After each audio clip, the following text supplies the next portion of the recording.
नमस्कार मित्रांनो, सुस्वागतम.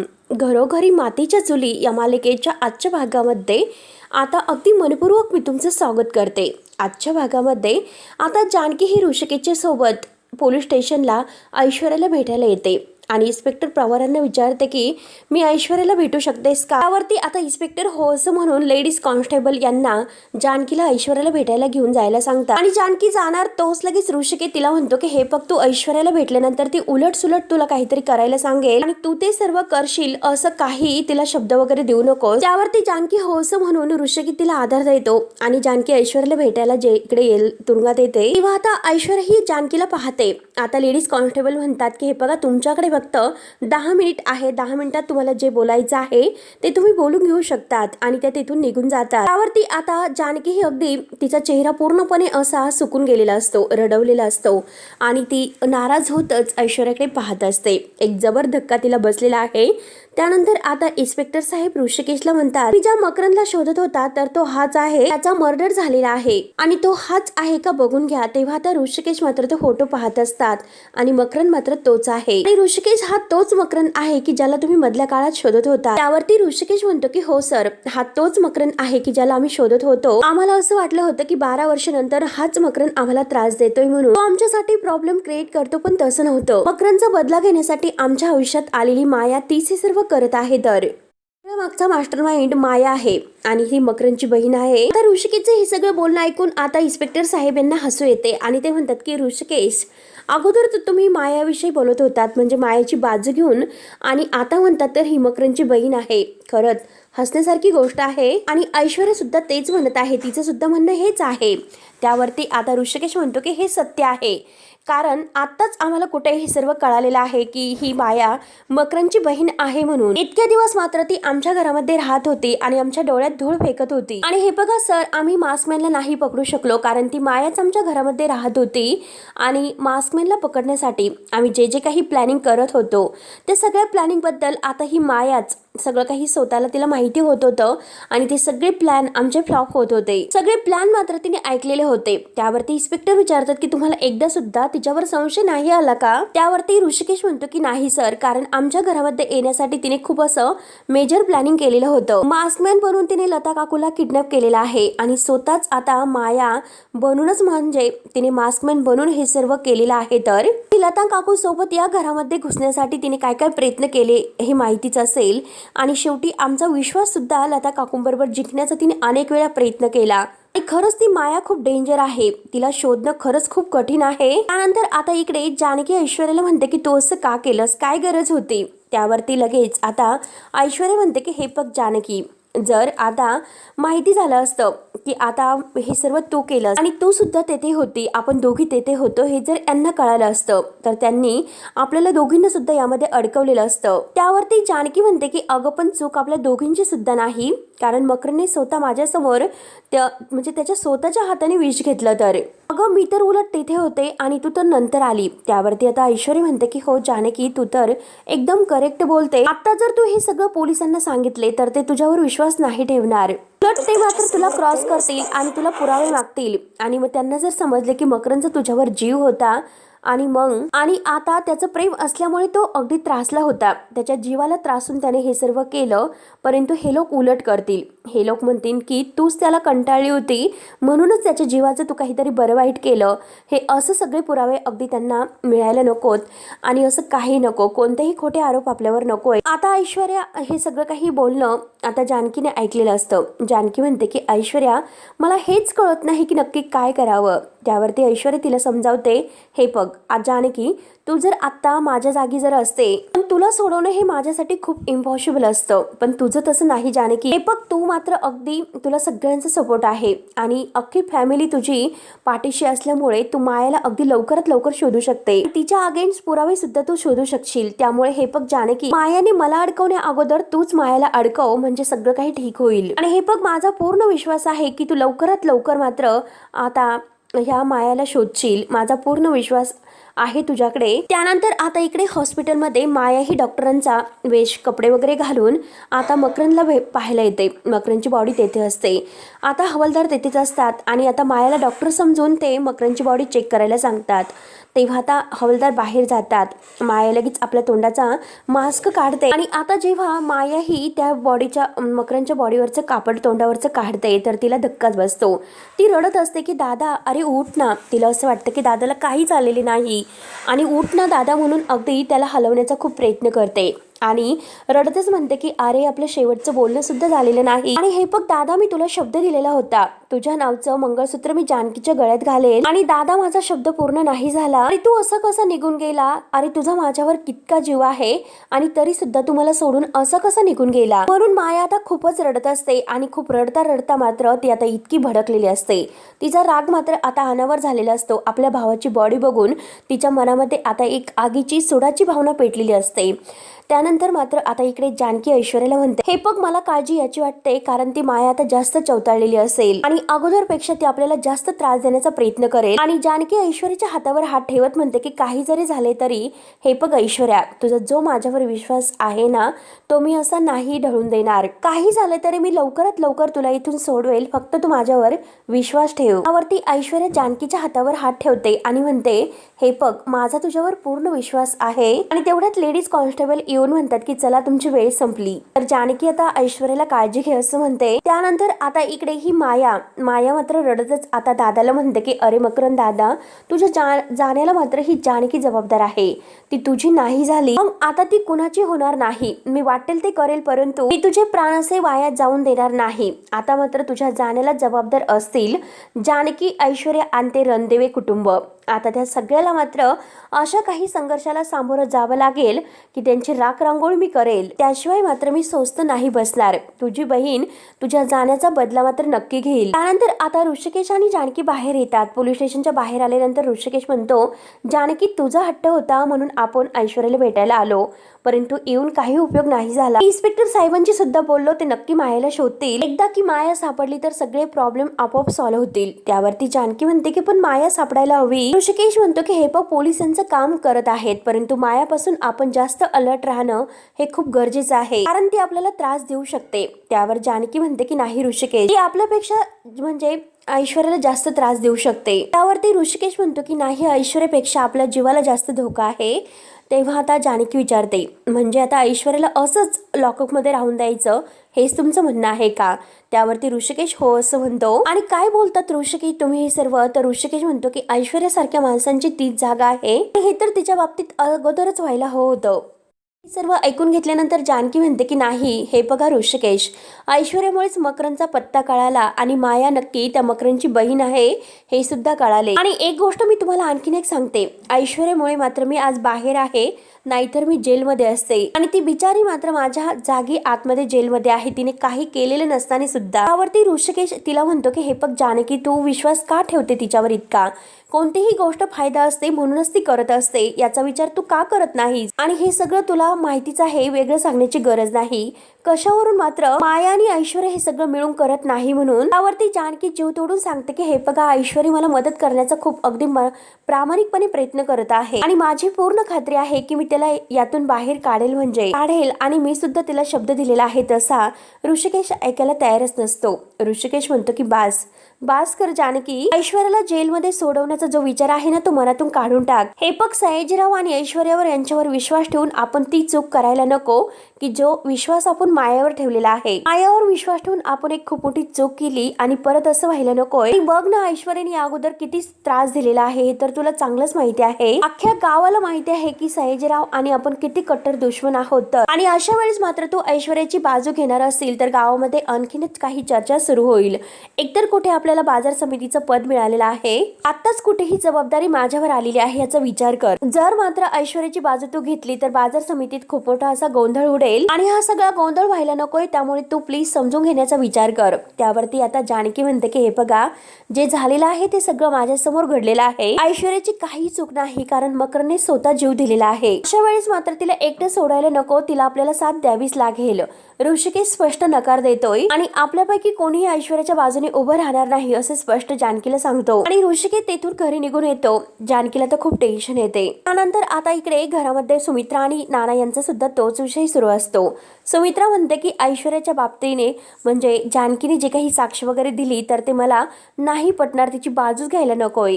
नाना म्हणतात की का तू असं, आणि तूच मात्र देवळामध्ये त्या दोघींची भेट घडवली होती, मग आता जानकी जे काही करते ते तुला का खटकतं? तुला सुद्धा मात्र ऐश्वर्या सारंग यांचं नातं नव्याने जुळावं असं वाटतं ना? ते तर तुला वाटत होतं, मग अचानक कशी तुझी आता बुद्धी वळाली? तू असा विचार का बदललास? त्यावेळेस आता सुमित्रा म्हणते की हे बघा, ते मी एकटीने नाही केलं, कारण कावेरी काकूंनी ऐश्वर्यावर विश्वास ठेवला होता म्हणून आम्ही दोघींनी ती भेट त्यांची घडून आणली होती. त्यावेळेस मात्र ऐश्वर्याचं बोलणं बघून माझ्या डोक्यामध्ये अगदी तेडी गेली होती. आणि बोलू नाही म्हणतात ना, जे काही आता जित्याची खोड आहे तर ती मेल्याशिवाय जात नाही, परंतु बोलावं तर लागतंच असं म्हणतात ना काहीतरी, अशी त्या ऐश्वर्याची गत आहे. त्यानंतर आता नाना म्हणतात की हे बघ, यावेळेस मात्र सुमित्रा विचार कर, जानकीने आता जे काही म्हणजे ऐश्वर्याची मदत केली तर काही वाईट नाही, कारण ऐश्वर्याने सुद्धा जानकीला जेलमध्ये जाण्यापासून वाचवलेलं आहे याचा विचार कर. आता ऐश्वर्याचे मतभेद जर मिटले असतील तर मात्र आता जानकीने मदत करायला काय हरकत आहे? सुमित्रा ऐकायला तयार नसते. सुमित्रा म्हणते की नाही, त्या ऐश्वर्याने मात्र गोड बोलून जानकीचा जर अगदी गळा म्हणजे कापला तर काय करणार आहोत आपण? तर आता नाना म्हणतात की हे बघ, जानकीला खरं काय खोटं काय आणि कोण गोड बोलतं कोण नाही हे सगळं काही कळतं. स्पष्ट शब्दात म्हणतात की हे बघ, तुमचं जे काही आहे ते बास करा, माझा तिच्यावर विश्वास आहे. आणि आता मात्र जानकी जे काही ऐश्वर्याला मदत करण्याचा प्रयत्न करत आहे तर माझा पूर्ण विश्वास आहे जानकी योग्य काहीतरी करत आहे, म्हणून मात्र मी जानकीच्या पाठीशी आहे.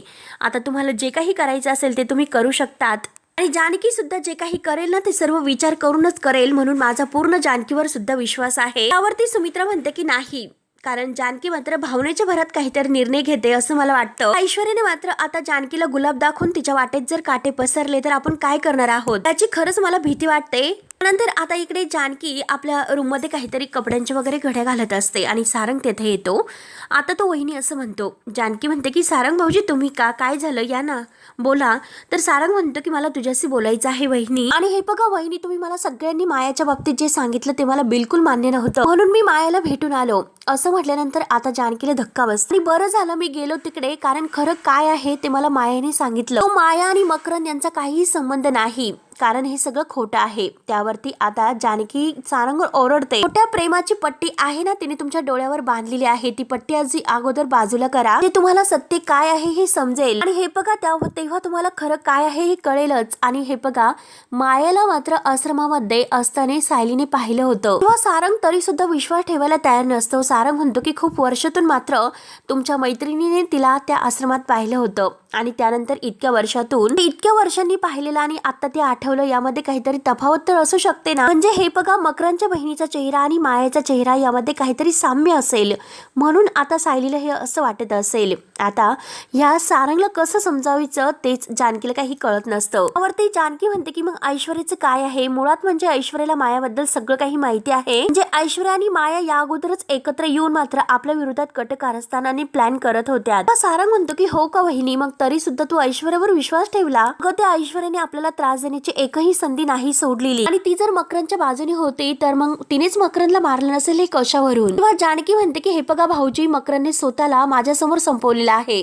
ऐश्वर्या तेथे नव्हती, तिचा काही संबंध येत नाही माझ्यासमोर. तो मकरंद विष पेलेला आहे, ते पण स्वतः. त्याने सुद्धा हे सर्व मान्य केलेलं आहे की माया त्याची बहीण आहे म्हणून. उलट मात्र मकरंदमुळे ह्या मायाच्या आयुष्यातील 12 वर्ष वाया गेली, याचं मात्र मकरंदला खूप गिल्ट वाटत होतं. तरी सुद्धा या सारंगचा विश्वास बसत नसतो. तो म्हणतो की वहिनी, अगं तू खोटं बोलतेस, सगळं खोटं आहे तुझं का त्या मायावर विश्वास बसत नाही तेच मला कळत नाही. हे बघ, मायानेच मला खरं काय आहे ते सांगितलं आणि मायावर माझा पूर्ण विश्वास आहे वहिनी. तेव्हा आता जानकी म्हणते की म्हणजे मी खोटं बोलते आणि तुमच्या वहिनीपेक्षा त्या मायावर तुमचा जास्त विश्वास आहे का? इतके पुरावे मी तुम्हाला देते सुद्धा, तरी सुद्धा तुम्ही मायाची बाजू घेतात आणि तरी सुद्धा तुम्ही ऐकत नाही. सारंग भाऊजी, मी तुम्हाला एकदा परत सांगते की ती माया आपल्या घरासाठी आणि तुमच्यासाठी एक खूप मोठा धोका आहे. तर या सगळ्यापासून तुम्ही दूर राहा, नाही तर तुम्ही त्या सगळ्यामध्ये अडकताल. तरी सुद्धा सारंग म्हणतो की नाही वहिनी, मी नाही अडकणार आणि हे कधीच होणार नाही. मायावर माझा पूर्ण विश्वास आहे. आणि हे बघा हे मात्र होऊ शकतं ऐश्वर्याच तुझा विश्वासघात करेल म्हणून, त्यामुळे मी नाही तर तू ऐश्वर्यापासून दूर राहा म्हणून सारंग आता वहिनीला शिकवतोय. आणि तुम्ही कितीही अगदी सांगण्याचा मला प्रयत्न केला तरी सुद्धा माझं मन मानणार नाही की मायाने एखाद्याचा जीव घेतलेला आहे म्हणून. आता जानकीला खूप टेन्शन येते आणि ती सारंग भाऊजी ऐकून घ्या असं म्हणते, पण सारंग लगेच तोऱ्यातच तिथून निघून जातो. त्यानंतर आता इकडे हवालदार मायाचा फोटो घेऊन अगदी मायाला इकडे तिकडे फोटो दाखवत हिला पाहिलं का असं एका माणसाला विचारत असतात. तेव्हा तो माणूस तिथे झोपलेला असतो आणि तो आपल्या डोळ्यात चष्मा वगैरे घालतो आणि नाही पाहिलं असं म्हणतो. हवालदार म्हणतो की अरे नीट बघ ना. तेवढ्यात दुसरे हवालदार आणि लेडीज कॉन्स्टेबल आता तिला शोधून येतात आणि तो हवालदार विचारतो की सापडली का. लेडीज कॉन्स्टेबल म्हणतात की नाही ना, कुठेही नाही सापडली, खूप शोधला आम्ही तिला. त्यावरती आता तो दुसरा हवालदार म्हणतो की ठीक आहे तुम्ही चौकाकडे बघा, मी इकडे बघतो. आणि आता इकडे माया मात्र पोलिसांना बघते आणि आता माया लगेच आता स्वतःला म्हणते की नक्की जानकीनेच या पोलिसांना मला शोधायला पाठवलं असेल. हे बघ जानकी, तुला माहिती नसेल की ही माया आहे तर ती लपून जगणारी नाही, कारण आता मी तुझ्या डायरेक्ट डोळ्यासमोर असेल आणि कोणीही मला काही करू शकणार नाही. बाहेर पडण्यासाठी मला काहीतरी करावं लागेल असं ती आता विचार करते की नक्की काय करू. त्यानंतर आता इकडे सौमित्रा आणि अवंतिका रूम मध्ये असतात. आता वहिनी त्यांच्याकडे येते, म्हणजे जानकी वहिनी. वहिनीला बघून आता सौमित्र म्हणतो की वहिनी तू, किंवा आता जानकी म्हणते की मला तुमची मदत हवी आहे, कारण आता मला तुमच्याशी बोलायचं होतं. सौमित्र डायरेक्ट विचारतो की मदत तुला हवी आहे की ऐश्वर्याला. त्यावरती अवंतिका सुद्धा म्हणते की वहिनी तुमचं काय सुरू आहे, त्या ऐश्वर्यासाठी तुम्ही इतके प्रयत्न करतात का. किंवा जानकी म्हणते की हो, कारण तिची काहीही चूक नाही. सौमित्र सुद्धा ऐकायला तयार नसतो. हे बघ वहिनी असं म्हणतात की आपण ज्या फांदीवर बसतो ना तर त्या फांदीवर कुऱ्हाड मारू नये आणि तू तसंच करत आहे. त्यावरती आता जानकी पूर्णपणे रडवलेली झालेली आहे. ती म्हणते की हे बघा भाऊजी, माझ्यावर विश्वास ठेवा, कारण तसं काही नाही. पण ऐश्वर्या पूर्ण बदललेली आहे, तिच्याकडून कोणताही धोका आपल्याला नाही. उलट तिने मला मदत केलेली आहे आणि उलट अगदी हे बघा मकरनच्या खुनाच्या आरोपाखाली तिने मला कायमचं जेलमध्ये सुद्धा टाकलं असते, परंतु तिने तसे केले नाही. तिने उलट माझ्यावरील जो आरोप आहे तर तिच्यावर घेतलेला आहे. तिची काही चूक नसताना सुद्धा तिने मला वाचवलं आणि त्या मकरनपर्यंत पोहोचण्यासाठी सुद्धा तिनेच मला मदत केलेली आहे. आणि जो किडनॅपरचा प्लॅन आहे तर तिनेच मला तो सांगितला होता आणि त्यासाठी तिनेच मला मदत केली सुद्धा. तिने पूर्णपणे अगदी माझा विश्वास म्हणजे गमावलेला नाही. तर आता लगेच अवंतिका म्हणते की हे बघा, तिने मात्र जे काही केलेलं आहे मागे जर तिचा काहीतरी दुसराच प्लॅन असेल तुम्हाला अडकवण्याचा तर मग काय करायचं. त्यावरती जानकी जीव तोडून सांगते हे बघा माझ्यावर विश्वास ठेवा, कारण तसं काही नाही. आणि हे बघा आता मात्र काही झाले तरी सौमित्र भाऊजी ऐश्वर्याला आपल्याला मदत करायलाच हवी, नाहीतर खरंच तिला खूप मोठी शिक्षा होईल. आणि तिला कोणतीही शिक्षा न होऊन देण्यासाठी मला तुमची मदत लागणार आहे. तर काही झाले तरी आता मला तिला बेल मिळवून द्यायची आहे, त्यासाठी खरंच तुम्ही मला मदत करा म्हणून जानकी आता हात जोडते. परंतु सौमित्र म्हणतो की हे बघा वहिनी, ऐश्वर्याने आमचा कधीही विश्वास कमवलेला नाही, त्यामुळे मात्र मी तिला आता बेल देण्यासाठी कोणतीही मदत नाही करू शकत. अवंतिका सुद्धा मात्र तिला बेल मिळवून देण्यासाठी कोणतीही मदत नाही करणार. आम्ही दोघंही स्पष्ट नकार देतोय. तेव्हा आता जानकी त्यांच्या शपथेची त्यांना आठवण करून देते की जेव्हा तुम्ही शपथ घेतात की आता कोणत्याही अगदी निरपराध माणूस आहे त्याला शिक्षा व्हायला नको आणि गुन्हेगाराला शिक्षा मिळाली पाहिजे, मग तुम्ही असं का करतात. कारण जे काही आहे म्हणजे मी तुम्हाला अनेक वेळा हेच सांगण्याचा प्रयत्न करते की ऐश्वर्या गुन्हेगार नाही, तिने कोणतीही शिक्षा म्हणजे भोगण्याची कोणतीही असा आरोप तिने केलेला नाही, गुन्हा केलेला नाही. मकरनने स्वतः विष पिऊन मात्र स्वतःचा जीव दिलेला आहे आणि त्यावेळेस तेथे ऐश्वर्या नव्हती तर मी होते. मग आता ऐश्वर्याची काही चूक नसताना मात्र तिला शिक्षा का होऊन द्यायची. भाऊजी काही झाले तरी तिला यातून बाहेर काढावं लागेल आणि यासाठी फक्त आणि फक्त तुम्हीच माझी मदत करू शकता. किंवा सौमित्र म्हणतो की हे बघ वहिनी, मी तुला सारखं सारखं नाही म्हणू शकत नाही, प्लीज तू माझ्याकडे त्या ऐश्वर्यासाठी मदत मागू नको, मी नाही करू शकत. आणि या बाबतीत दादाने सुद्धा तुला समजावलेलं आहे, म्हणजे दादा सुद्धा तुला तेच समजावतोय. तेव्हा आता लगेच जानकी म्हणते की हो, त्यांनी मला सांगितलं पण अगदी मला खरंच नाही पटलेलं, कारण ऐश्वर्या निर्दोष आहे, तिने कोणताही गुन्हा केलेला नाही आणि आता वेळेस मात्र मी तिच्या पाठीशी उभी राहिली नाही, म्हणजे तिला मदत जर मी केली नाही तर आयुष्यभर माझं मन मला खात राहील याचा विचार करा. तो गुन्हा तिने केलेला नाही आणि त्या गुन्ह्याची शिक्षा जर तिला मिळाली मात्र मी स्वतःला कधीच माफ करू शकणार नाही, हे लक्षात ठेवा. आणखी वहिनी आता समजवण्याचा खूप प्रयत्न करत आहे की भाऊजी लक्षात घ्या, ऐश्वर्या सुधारण्याचा प्रयत्न करत आहे, आपणच तिला आणखीन प्रोत्साहन द्यायला नको का. एखादी व्यक्ती जर सुधारत असेल तर ती सुधारत आहे, आपण अगोदर आपल्या मनाला सांगायला हवं, नाहीतर ती व्यक्ती जी वाईटाची साथ आहे ती कधीच सोडू शकत नाही. त्या व्यक्तीच्या वाईट वागण्यामागे कुठेतरी आपण सुद्धा तितकेच जबाबदार असतो. त्यावरती आता हे सर्व ऐकून सौमित्र म्हणतो की वहिनी, हे बघ, तुझं सगळं काही बोलणं मला समजतं, परंतु माझं मन मला सांगतं की ऐश्वर्या कधीही सुधारणार नाही म्हणून, त्यामुळे तिच्या बाजूने उभे राहण्याची आपल्याला कोणतीही गरज नाही. आणि आय एम सॉरी बोलून तो आता खाली बसतो. किंवा आता जानकी अवंतिकाचा हात धरून तिला म्हणते की तू काहीतरी कर, परंतु अवंतिका म्हणते की सॉरी वहिनी, या बाबतीत मात्र मी तुमची यावेळेला काही मदत नाही करू शकत. आणि आता सॉरी वहिनी असे म्हणल्यानंतर जानकी मात्र खाली मान घालून तेथून निघून जाते.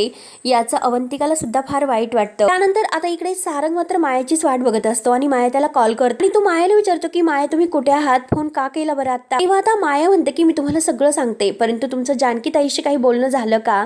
त्यावरती आता सारंग म्हणतो की हो, झालेला आहे. हे बघा, मी जानकीला वहिनीला सांगण्याचा खूप प्रयत्न केला, समजवण्याचा सुद्धा खूप प्रयत्न केला. जानकी वहिनीचा मात्र ऐश्वर्यावर विश्वास आहे. हे ऐकल्यानंतर माया म्हणते काय बोलतात? सारंग समोर नाटक करत म्हणते की अरे देवा, मला तर असं वाटलं होतं की एकदा तरी त्या माझ्यावर विश्वास ठेवतील. हे बघा माया, जानकी वहिनीने स्वतः मला सांगितलं, कारण मकरने जानकी वहिनीला हे सर्व सांगितलं की तुम्ही त्याच्या बहीण आहात म्हणून. आणि हे बघा, मी तुम्हाला एक सांगतो की माझी वहिनी कधीही खोटं बोलत नाही, त्यामुळे नक्की मकरने तिला हे सांगितलंच असेल की तुम्ही अगदी म्हणजे त्यांच्या बहीण आहात म्हणून. खूप विचार केला तरी सुद्धा मला एक गोष्ट कळत नाही की मकरन मात्र वहिनीला असं का सांगितलं असेल. तेव्हा आता माया भोळेपणाचं आव आणते आणि म्हणते की सारंग, अहो तुमचा सुद्धा माझ्यावर संशय आहे का हो? माया म्हणते की हे बघा, अहो काही झालं तरी म्हणजे तो मकरंदच मासमॅन असू शकतो आणि आपल्या घरातील अगदी सगळ्या गोष्टीवर त्याचं बारीक नजर असू शकते. सारंग लगेच आता मायाच्या बोलण्यामध्ये अडकतो आणि हो, तुम्हीच बरोबर आहात माया, तुम्ही एकदम बरोबर बोलतात. आणि हे बघा, मी तुम्हाला खरं सांगतो की जर तुम्ही घरातील सगळ्यांच्या समोर येऊन सांगितले तर मात्र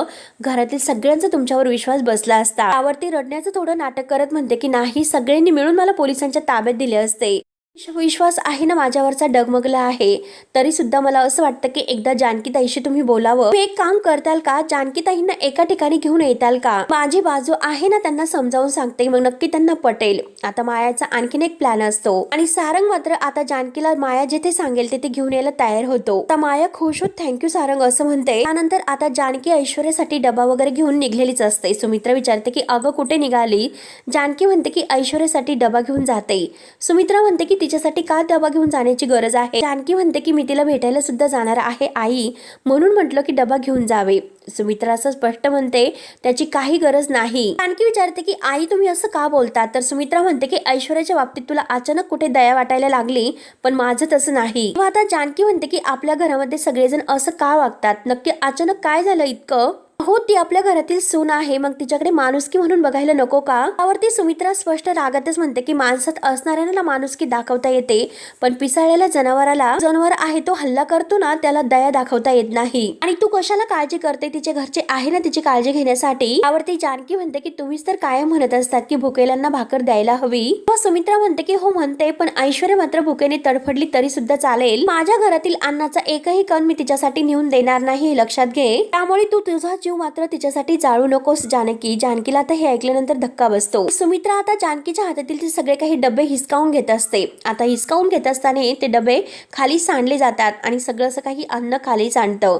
तेव्हा आता जानकी अगदी धक्क्याने पाहत असते. तेवढ्यात नाना तेथे येतात. नाना ही सुमित्रावर ओरडतात की सुमित्रा काय हे कसला अनमोठेपणा करते? सुमित्रा म्हणते की मी नाही तर तुमची जानकीच माझं ऐकत नाही. ऐश्वर्यासाठी मी डबा घेऊन जाऊ नको म्हटलं तरी सुद्धा ती ऐकत नाही. आणि तेवढ्यात सुमित्रा आणि अवंतिका सुद्धा तेथे येतात. नाना म्हणतात की काय हरकत आहे, या अगोदर सुद्धा तो ऐश्वर्याची बाजू घेत होती, मग आता जानकी तिची बाजू घेते, तिचा अगदी तिला मदत करते, तर काय कुठे फरक पडतो? सुमित्रा म्हणते की माझ्या हातातून चुका झाल्या त्या जानकीने करू नये यासाठी मी तिला सांगते. ही जानकी ऐकायला तयारच नाही. नाना सुद्धा आता जानकीच्या बाजूनेच असतात आणि हे ऐश्वर्यासारख्या गुन्हेगार आहे ना त्याची साथ देते. तेव्हा जानकी म्हणते की आई, ऐश्वर्या गुन्हेगार नाही म्हणून. ऐश्वर्या निर्दोष आहे, तिने कोणताही गुन्हा नाही केलेला. ती जानकी रडत हे सर्वांना सांगत असते. तर हा भाग येथे संपतो. पुढील भागामध्ये मात्र जानकी तरी सुद्धा ही ऐश्वर्यासाठी डबा घेऊन येते आणि ऐश्वर्याला म्हणते की हे बघ, मी तुझ्यासाठी खायला घेऊन आलेले आहे.